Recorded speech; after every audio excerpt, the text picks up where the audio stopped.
definition of oneself has changed over the lifetime that I've spent on this planet Earth. It's in fact modified, expanded in my journey. And whenever I'm not able to find the right words that describe my contemplation, I look for guidance in various Shrutis. I've taken this interest from my mother. My mother has been an MA in Sanskrit, so reading Sanskrit texts has come naturally to me. And I found these very interesting lines in the Mundaka Upanishad, the third chapter of the Mundaka Upanishad, which says, there are two birds united forever, perched on the same tree. The first bird is an individual self which is feeding on the fruits of its action. And the second bird is a universal self, which is actually just silently witnessing all. My conversation with you today is going to be focusing not on the first bird, which is the individual self, but about the second bird. You know why?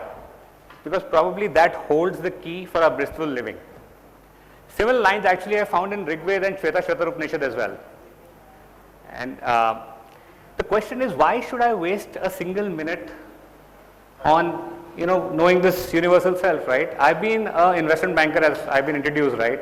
An investor for majority of my 25 years career. And I've always focused on knowledge which actually has a direct impact on my investment strategy or a deal that I'm closing. And I feel that, wasting any minute on any knowledge information which is not adding to my deals is a waste of time. And finance guys are focused on returns, right? A return on investment is something that I focus on. And what I really focus on is return on time invested. If I can live a good life just focusing on the individual self, the self that I see in the mirror, then why should I spend even a single minute on the universal self? And again, given my interest, I found something very interesting in the 17th slok of Yoga Sutra, the second chapter of Yoga Sutra, which goes as follows. Drishtra Drishyo Sanyoga He Hetu, which actually translates to the conjunction of the seer and the seen is the cause of all suffering and it has to be avoided. And in my example, the conjunction of two birds is actually the cause of all suffering. Now it is too late for me to know this because I'm standing in front of you as conjunction of these two birds and I have no choice but to live this life, right? But clearly, if this is the cause for the suffering, then the corollary of this, and maths we always have a corollary, is that if I understand the constituents, I'll be able to live a better life. And the entire Sankhya Karika talks about understanding the constituents, and I'm sure you know the second chapter of Bhagavad Gita is actually called Sankhya Yoga, right? So clearly there is merit in knowing more about this absolute self.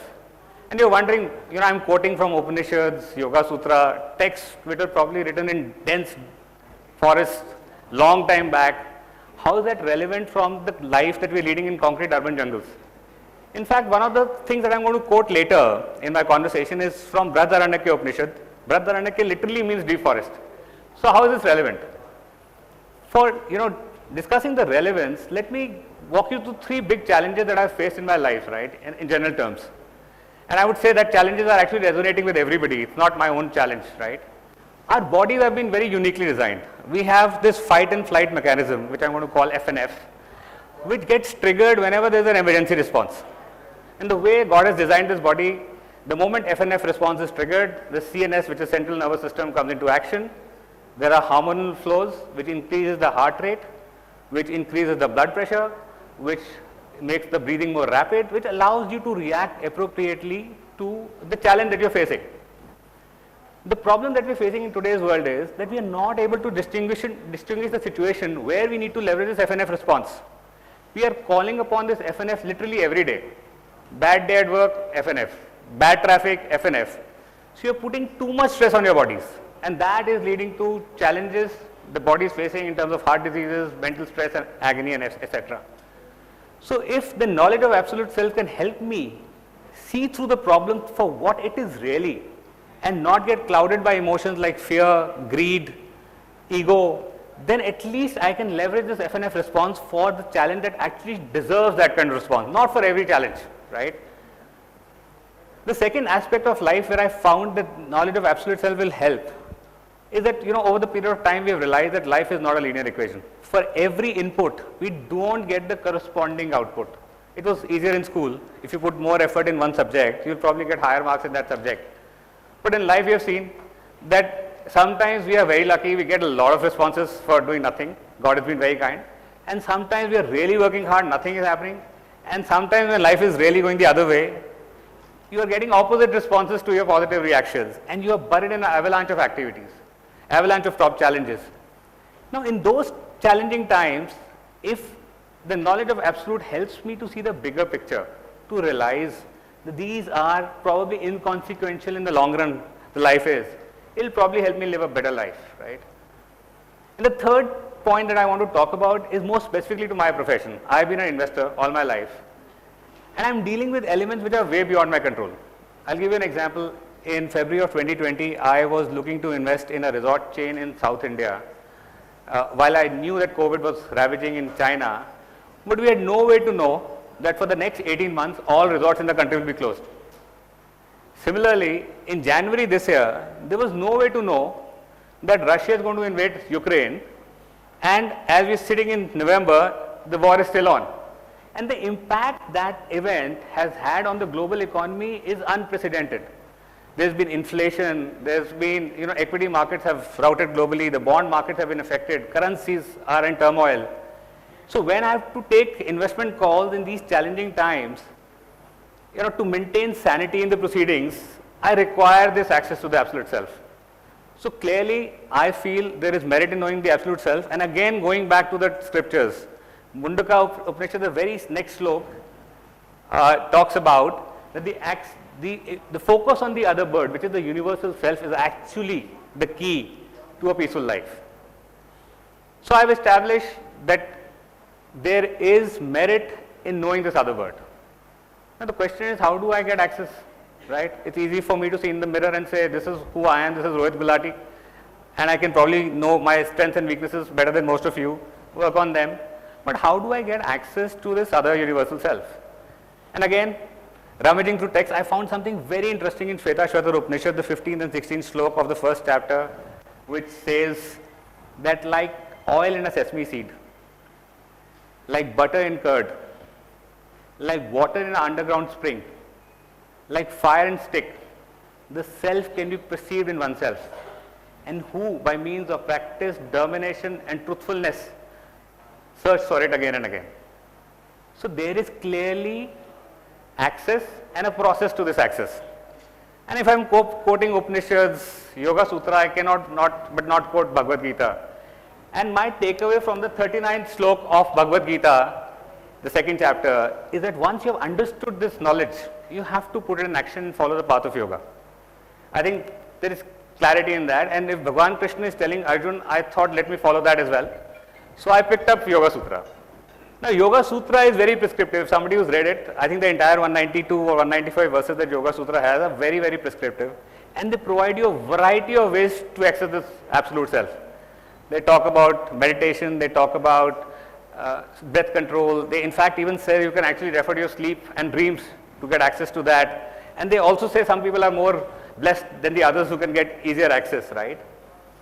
But you tend to be most inspired by people of your profession, right? And you probably get more inspired by them because you think that they're dealing with the same challenges that you are generally dealing with. And I found my inspiration from Ray Dalio. And for somebody who doesn't know Ray, he is also been called the Steve Jobs of investing. He runs Bridgewater, which is one of the largest hedge funds globally, and he has delivered consistent returns over the last 50 years across the GFC, which happened in 2008 and until now. And I have great respect for hedge fund managers. Now for people who understand investing, typically you invest in one asset class, whether debt, equity, currencies. Hedge fund guys actually invest across the asset classes. And for him to deliver returns for so many years across asset classes is quite commendable. And Ray has been recommending meditation, and he's in fact credited meditation for the success that he's had as an investor. And more specifically, he follows transcendental meditation. I think he meditates twice a day, 20 minutes, I think is all over this thing. And so on, following Patanjali's Yoga Sutra, and on Ray's recommendation, and not a personal recommendation though, I started my journey of meditation, right?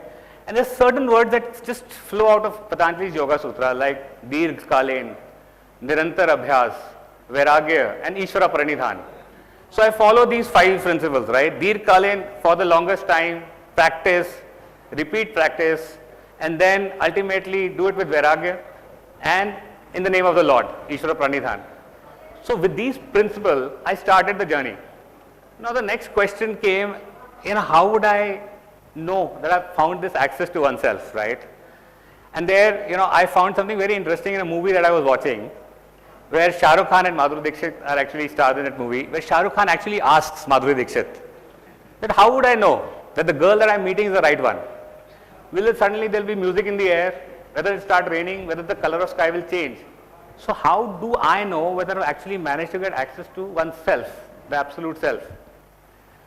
And again, I found something very profound in the 6th shlok of the third chapter of the 6th shlok of the 3rd Brahmana of the 2nd chapter of Brahadaranyaka Upanishad, which I want to display on the screen. The next one, please. Yeah, which says Neti Neti, which translates to not this, not this. Now, some of you might think, what kind of anticlimax ending is this? What is this definition of oneself? For me, this is the most profound definition of oneself. This is a matter of experience, not of description. And each one of us will have to take our own individual journey to reach this oneself. This cannot be delegated or outsourced.